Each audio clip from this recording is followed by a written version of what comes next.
Is that my knife, Grandpa?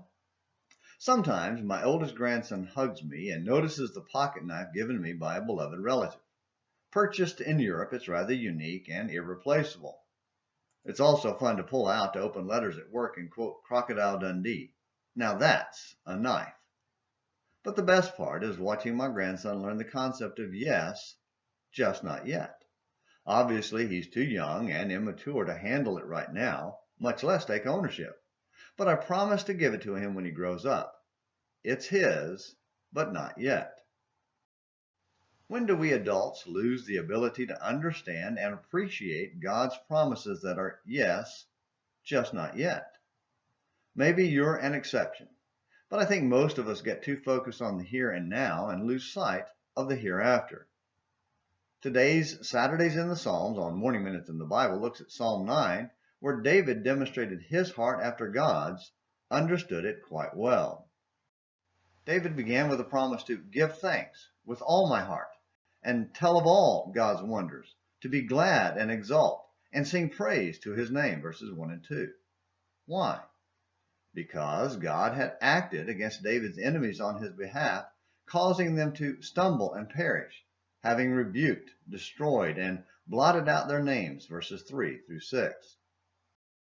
However, beginning in verse 8, the tone shifts from God having done it to God will do it, from past tense to future tense.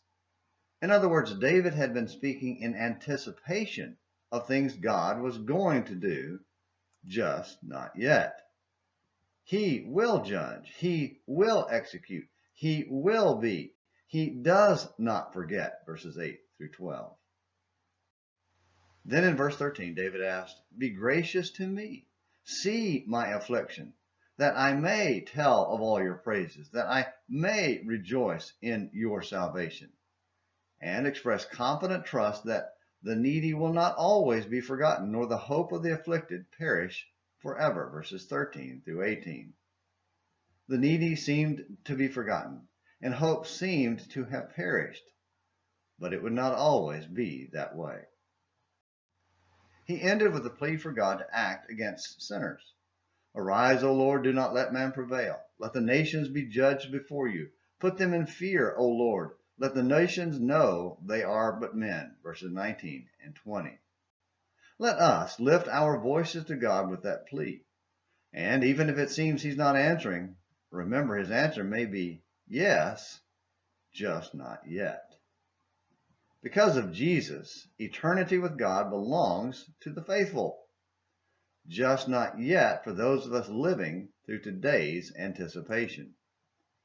Can we wait like David? Can we wait like my grandson?